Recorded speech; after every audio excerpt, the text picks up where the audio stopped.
안녕하십니까. 서울과학수사연구소 이공학과장 김진표입니다. 제가 오늘 강의할 주제는 화재 원인 감정입니다.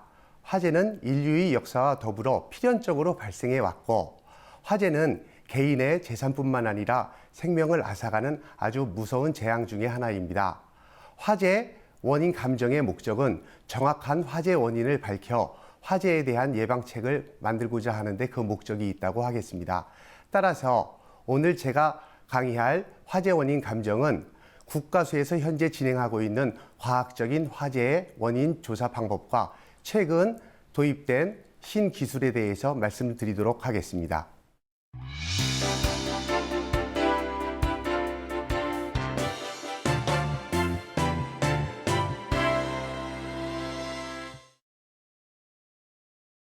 화재 감정 대상물로는 아파트, 가옥, 공장 등 건축물과 차량, 선박, 비행기 등 구조물에 대한 현장 감정이 있고, 가전제품, 연소기기 등 일상생활에서 사용되는 여론이 있는 모든 물건이 화재 감정 대상물입니다. 화재 감정물은 연소로 인하여 대부분의 특이점이 소실되기 때문에 화재 원인을 해석하는 데 있어서 개개인적인 지식 기반과 경험에 따라 주관적인 견해가 이입될 수 있고, 이에 따라서 해석을 달리할 수 있습니다. 따라서 화재를 해석하는 데 있어서 필수적인 특이점을 발견하고 이를 논리적으로 해석하여 객관화시킬 필요가 있습니다. 현재 법공학이라는 융합적인 학문이 도입돼서 과학적으로 화재를 해석하는 데 이용되고 있습니다. 화재 현장을 조사하는 데서 발화 지점과 정확한 발화 원인을 찾기 위해서는 발굴, 복원, 비교 검사가 요구됩니다.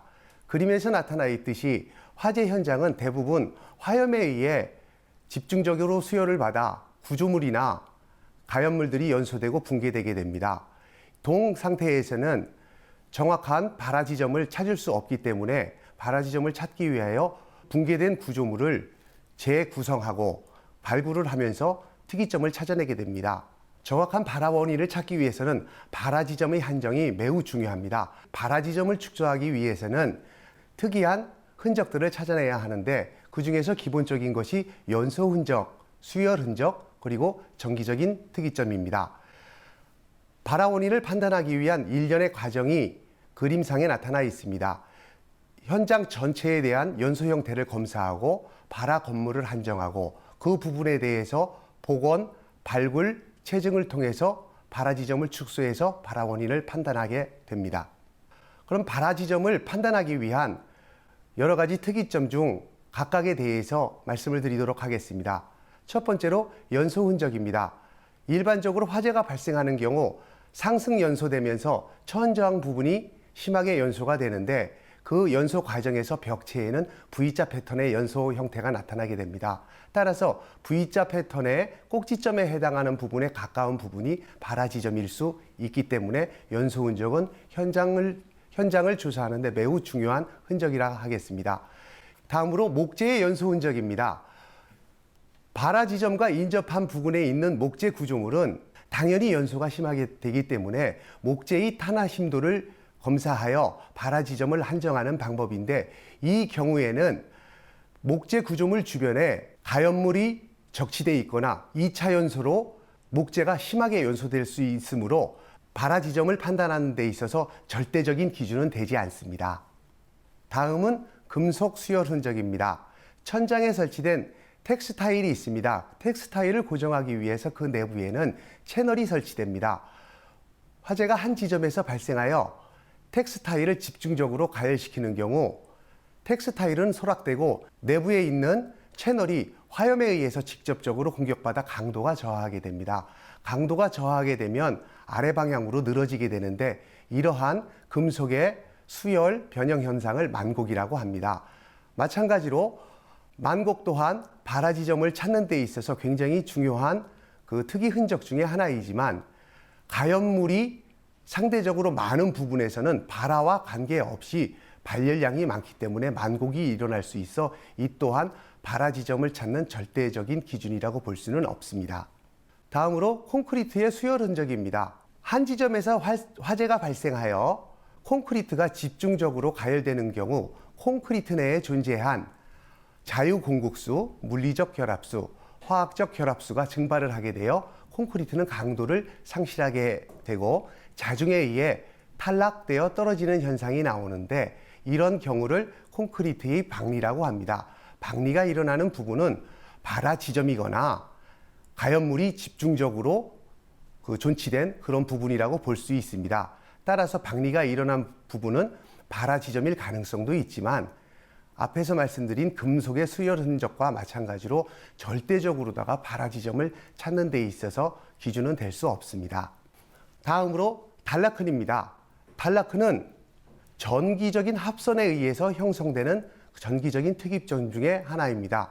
물론 전원 측에서 형성되는 단라큰은 발화 지점을 찾는 데는 도움이 되지 않으나, 최종 부하 측에서 발견된 단라큰은 그 지점이 발화 지점이라고 한정할 수 있는 가장 중요한 특이점 중에 하나고, 이전에 말씀드린 연소 수열 흔적에 비해서 상대적으로 객관적인 발화 지점을 판단하는 중요한 특이점이라고 볼 수 있습니다. 따라서 최종 부하 측에 형성된 단라큰은 주변에 타 발화원이 존재하거나 단라큰 자체가 발화원으로 작용하였을 가능성이 있다는 것을 의미합니다. 단라큰은 전기적인 원인에 의해서 형성되기 때문에 일반 용융원과 그 형태상에 있어서 차이가 확연합니다. 그러므로 외관상으로 단라큰의 구별은 쉽게 할 수 있으며, 만약 단라큰의 구별이 용이하지 않은 경우에는 조직의 검사라든지 기공의 검사 또는 기공 내에 존재한 산소, 탄소, 염소의 상대적인 농도 양을 측정하여 단라큰을 확인할 수 있습니다. 화재 감정 대상물을 기본적으로 검사하기 위해서는 발굴, 복원, 비교 및 체증이 필요하지만, 현재에는 시뮬레이션을 이용하여 시각화시켜 이해 속도를 증진시키고 재현 실험을 통해서 합리적인 증명을 하며 CCTV나 동영상을 통한 사실관계를 접목하여 진실에 접근하는 능동적인 감정의 유효화 방법이 진행되고 있습니다. 감정 사례에 대해서 말씀드리겠습니다. 기본적으로 발굴, 복원 및 체증으로 감정을 유효화한 사례에 대해서 말씀을 드리겠습니다. 2008년도에 발생한 국보 제1호 숭례문 화재 사건입니다. 현장은 1층은 대부분 남아있으나 2층의 누각 부분은 대부분 연소 유실된 상태였었으나 5번 기둥에서 탄화 심도가 깊은 부분이 발견이 됐고, 그 주변 바닥에서 인화성 물질을 따라 연소된 흔적이 나타남을 알 수 있었습니다.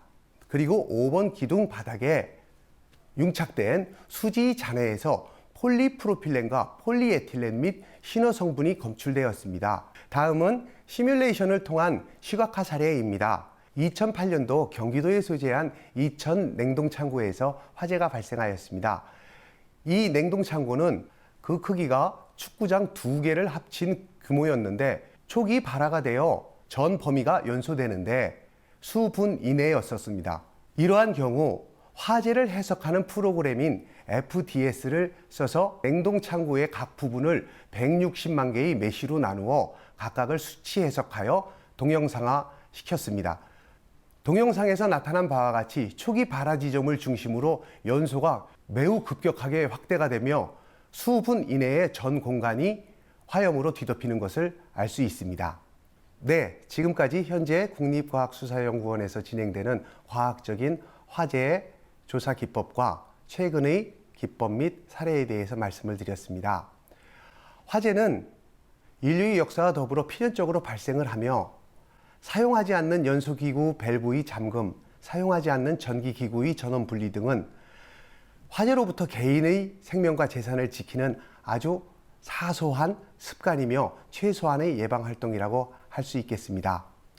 끝까지 강의를 경청해 주셔서 감사합니다.